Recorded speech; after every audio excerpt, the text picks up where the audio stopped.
dans ce nouvel épisode des Blabla de Sandra. Si tu apprécies ce contenu, pense à t'abonner, à liker et à partager. Je t'invite à découvrir mon dernier bébé de papier paru à ce jour en auto-édition, L'amour minimaliste, une romance qui parle de deuil, de résilience et de renaissance à travers un nouvel amour avec tendresse, humour, passion et sensualité. Fin de la page promo. Aujourd'hui, on va se poser une question. Quoi créer une communauté en ligne quand on est auto-édité? C'est facile pour certains et difficile pour d'autres. Quand on s'auto-édite, on entend souvent cette injonction. Il faut créer une communauté en ligne. Sur le papier, l'idée paraît simple. Dans la réalité, elle est vécue de manière très différente selon les auteurs. Certains semblent rassembler des lecteurs naturellement, d'autres peinent pendant des années. Pourquoi créer une communauté est plus facile pour certains? La recherche en psychologie de la personnalité montre que tout le monde n'aborde pas l'exposition sociale de la même façon.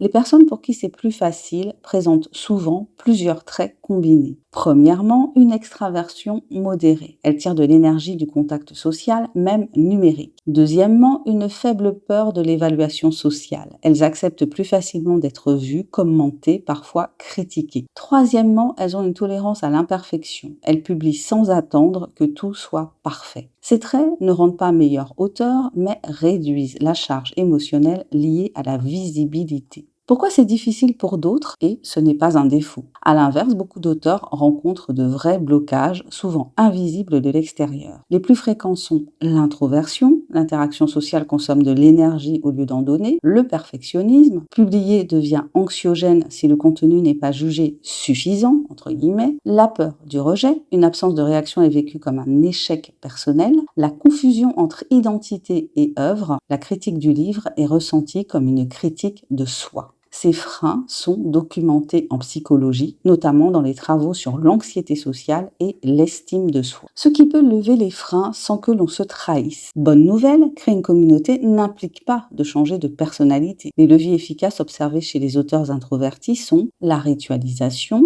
publier à heure fixe réduit la charge émotionnelle, la dépersonnalisation, parler du processus d'écriture plutôt que de soi, la limitation des canaux, un seul réseau peut suffire, et s'appuyer sur l'écrit ou bien sur l'audio plutôt que sur la vidéo si besoin. Les études montrent que le sentiment de compétence progresse avec la répétition, même sans plaisir immédiat. Et si créer une communauté, ce n'est vraiment pas ton truc, car tous les auteurs n'ont pas vocation à fédérer une communauté active, des alternatives viables existent. Miser sur le catalogue long terme en publiant très régulièrement plutôt que sur l'interaction, donc en publiant des livres. Utiliser des intermédiaires, une newsletter, un blog, différentes plateformes. Déléguer partiellement la communication, si tu en as les moyens. Accepter une croissance lente mais stable. Les données de l'édition indépendante montrent que la régularité de publication de livres pèse souvent plus que la taille d'une communauté. Conclusion, créer une communauté en ligne n'est ni une obligation morale ni un test de légitimité, c'est une stratégie parmi d'autres qui favorise certains profils et en met d'autres en difficulté. Le vrai enjeu n'est pas de faire comme les autres, mais de choisir un modèle compatible avec sa personnalité. Parce que, en auto-édition, tenir dans la durée compte plus que briller quelques mois. Merci d'avoir écouté cet épisode des Blabla de Sandra. Si tu as aimé cette réflexion, n'hésite pas à partager ce podcast et à me dire quel est ton point de vue sur la question. Je te dis à très bientôt pour un nouvel épisode des Blabla de Sandra.